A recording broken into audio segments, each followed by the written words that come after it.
Bismillahirrahmanirrahim. Assalamualaikum warahmatullahi wabarakatuh. Alhamdulillahirabbil alamin wa bihi nasta'in wa ala umurid dunya waddin. Wassalatu wassalam ala sayyidina Muhammadin wa ala alihi wa sahbihi ajma'in. Amma ba'd. Adik-adik sekalian, insya Allah sekarang kita akan melanjutkan pelajaran akhlak, yakni etika seorang muslim. Pelajaran yang ditukar dengan pelajaran kemarin dengan pelajaran fikih. Sekarang kita akan mempelajari tentang akhlak, etika seorang muslim. Pada hari ini kita akan membahas tentang etika berbicara. Jadi bagaimana etika orang ketika berbicara, apakah harus sopan atau seperti apa, bagaimana yang diajarkan oleh Rasulullah SAW ketika berbicara. Mari kita simak pelajaran pada hari ini. Yang pertama, hendaknya pembicaraan selalu dalam kebaikan. Jadi yang dibicarakan itu harus dalam kebaikan. Jadi selalu hal yang baik yang dibicarakan itu. Allah berfirman yang artinya tidak ada kebaikan pada kebanyakan bisikan-bisikan mereka kecuali bisikan-bisikan dari orang yang menyuruh manusia memberi sedekah atau berbuat ma'ruf atau mengadakan perdamaian di antara manusia. Jadi yang diomongkan sesama kita itu harus dalam omongan yang sangat baik, yang ada manfaatnya, sehingga orang lain itu bisa mengambil manfaat dari apa yang kita bicarakan. Yang kedua, hendaklah seseorang berbicara dengan suara yang dapat didengar, tidak terlalu keras dan tidak pula terlalu rendah. Ungkapan yang jelas dapat dipahami oleh semua orang dan tidak dibuat-buat atau dipaksa-paksakan. Jadi harus jelas sehingga orang yang mendengar itu bisa paham apa yang diomongkan. Paham ya? Yang ketiga, jangan membicarakan sesuatu yang tidak berguna bagi Anda. Maksudnya bagi kalian semua, bagi adik-adik sekalian. Kalau ada sesuatu yang tidak berguna, jangan dibicarakan kepada temannya, jangan dibicarakan kepada orang lain. Hadis Rasulullah SAW menyatakan termasuk kebaikan Islam seseorang adalah meninggalkan apa yang tidak berguna baginya. Hadis diriwayatkan oleh Imam Ahmad. Tarku ma la ya'nihi, meninggalkan sesuatu yang tidak ada gunanya bagi dia. Yang keempat, janganlah kamu membicarakan semua yang kamu dengar. Jadi enggak semua hal itu harus dibicarakan, enggak semua hal itu harus diceritakan. Paham? Ada hal-hal yang tidak bisa diceritakan. Abu Hurairah radhiyallahu anhu berkata di dalam hadisnya bahwasanya Rasulullah Shallallahu alaihi wasallam bersabda, cukuplah menjadi suatu dosa bagi seseorang apabila ia membicarakan semua yang telah ia dengar. Jadi apabila ada orang itu membicarakan semua yang apa dia dengar, ini bisa menjadi dosa. Karena belum tentu apa yang dia dengar itu yasluh atau pantas untuk diceritakan kepada semua orang. Jadi harus hati-hati, difilter istilahnya, mana yang bermanfaat, mana yang tidak, mana yang bisa dibicarakan kepada orang lain atau mana yang tidak. Yang kelima, menghindari perdebatan dan saling membantah, sekalipun Anda berada di pihak yang benar, dan menjauhi perkataan dusta sekalipun bercanda. Jadi kalau misalkan ada debat-debat nggak berguna, jauhi hal-hal tersebut. Sama teman debat-debat tentang apa? Tentang politik, misalkan yang politiknya itu nggak ada hubungannya dengan kita, misalkan. Atau apa? Bercanda-bercanda dengan sesuatu yang dusta, maka jauhi hal-hal tersebut. Rasulullah Shallallahu alaihi wasallam bersabda, aku adalah penjamin sebuah istana di taman surga bagi siapa saja yang menghindari pertikaian atau perdebatan sekalipun ia benar, dan penjamin istana di tengah-tengah surga bagi siapa yang meninggalkan dusta sekalipun bercanda. Di sini diriwayatkan oleh Abi Daud. Yang keenam, tenang dalam berbicara dan tidak tergesa-gesa.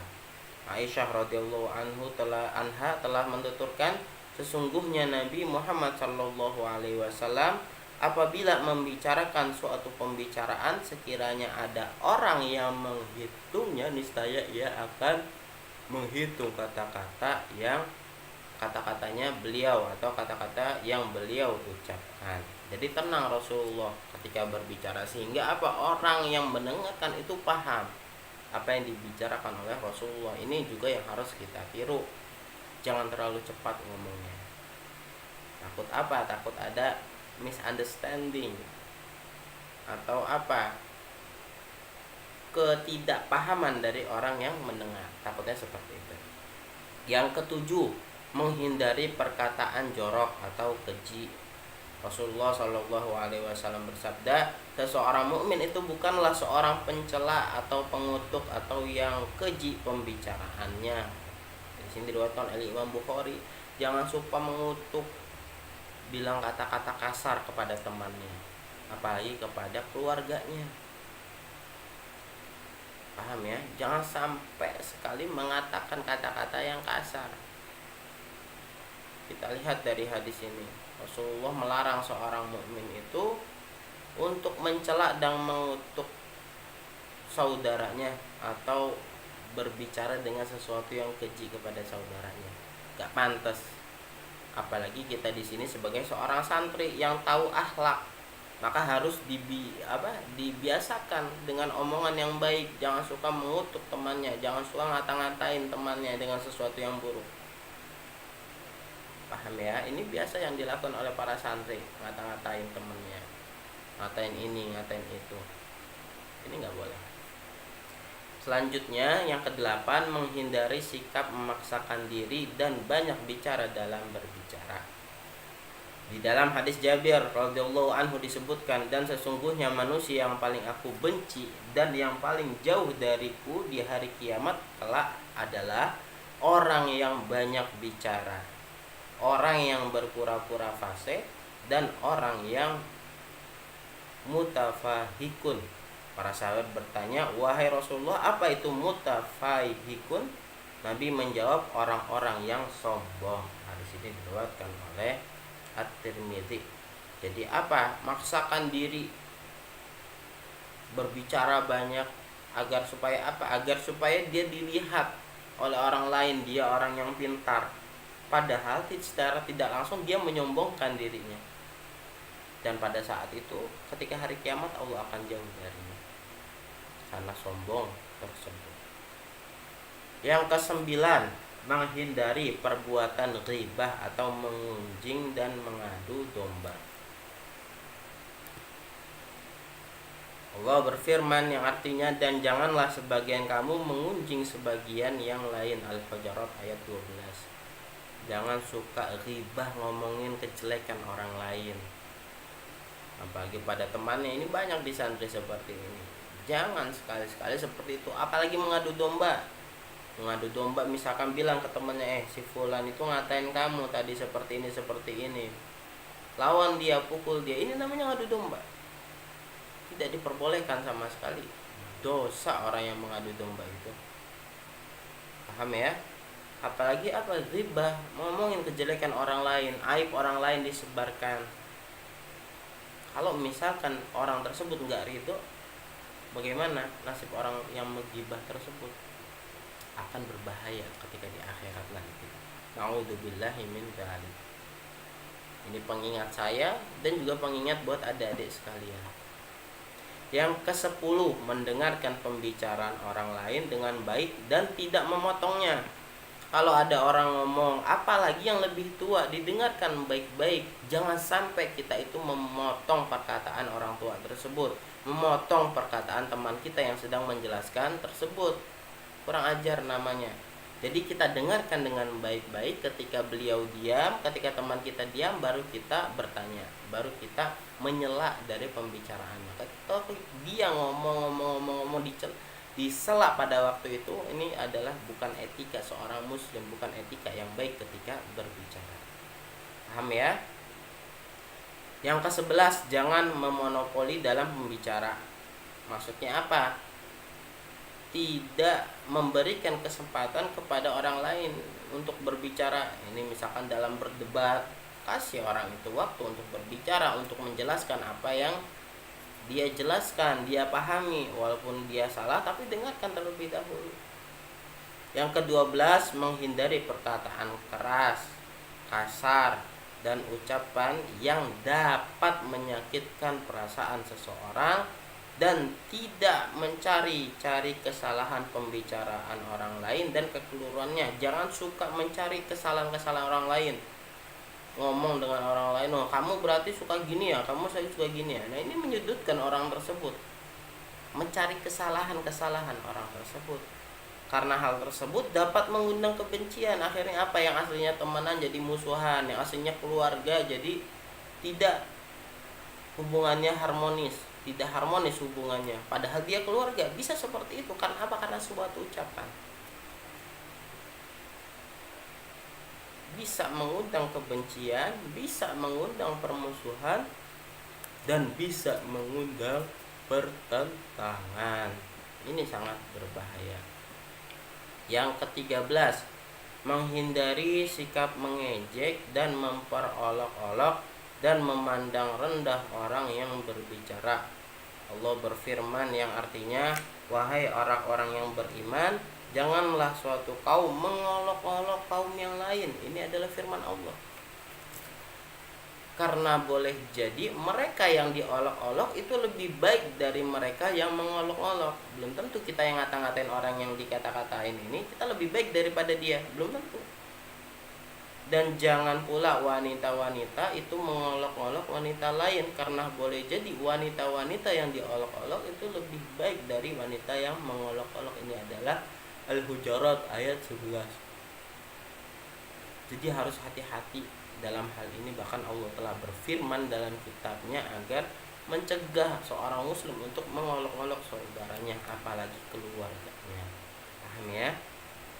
Selanjutnya, etika berbeda pendapat ketika kita sedang berdebat, ketika kita sedang berbicara suatu ilmu.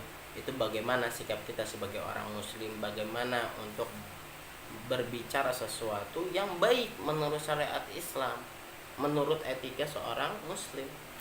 Yang pertama, ikhlas dan mencari yang hak serta melepaskan diri dari nafsu di saat berbeda pendapat. Misalkan dalam batsul masail, suatu masalah fikih, jangan ngotot kalau misalkan dia itu salah. Jangan selalu mencari kebenaran dalam perkataan dia walaupun dia itu salah. Dia salah tapi ngaku-ngaku benar, sehingga apa, mempertahankan argumennya ini tidak benar.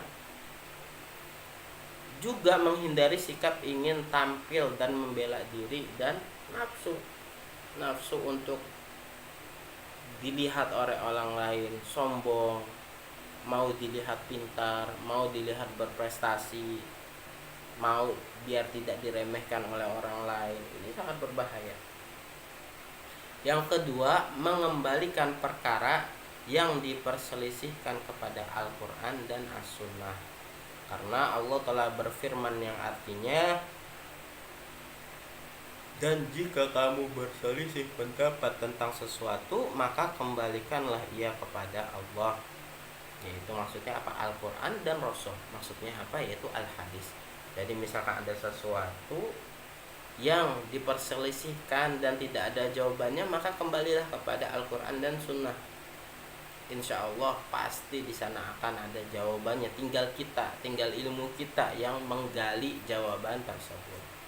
Yang ketiga, berbaik sangka kepada orang yang berbeda pendapat denganmu. Jangan mencela orang yang berseberangan pendapat dengan kita, dan tidak menuduh buruk niatnya. Jangan nganggep dia itu ngomong seperti ini niatnya buruk, belum tentu. Mencela dan menganggapnya memiliki aib. Itu tadi lanjutannya. Yang keempat, sebisa mungkin berusaha untuk tidak memperuncing perselisihan, yaitu dengan cara menafsirkan pendapat yang tidak keluar dari lawan atau dinisbatkan kepadanya dengan tafsiran yang baik. Karena mungkin orang tersebut itu maksudnya itu baik, maka kamu jangan menafsirkan omongannya dia dengan sesuatu yang buruk, karena belum tentu maksud dia itu buruk. Jadi kitanya juga harus paham dalam berdebat apa yang diinginkan oleh lawan debat kita. Yang kelima, berusaha sebisa mungkin untuk tidak mudah menyalahkan orang lain, kecuali setelah penelitian yang dalam dan dipikirkan secara matang. Yang keenam, berlapang dada di dalam menerima kritikan yang ditunjukkan kepada dirinya atau catatan-catatan koreksi yang dialamatkan kepadanya. Jadi harus diterima. Dibilang kamu salah, kamu seperti ini, harus diterima walaupun itu misalkan sulit diterima. Walaupun itu misalkan dari orang yang lebih kecil dari kita. Apalagi kalau yang berbicara seperti itu, yang mengoreksi kita itu adalah orang tua, maka harus didengarkan. Yang ketujuh, sedapat mungkin menghindari permasalahan-permasalahan khilafiyah yang diperselisihkan dan fitnah. Paham ya? Yang kedelapan, berpegang teguh dengan etika berdialog dan menghindari perdebatan, bantah membantah dan kasar menghadapi lawan. Jadi harus ada etika ketika kita berdialog.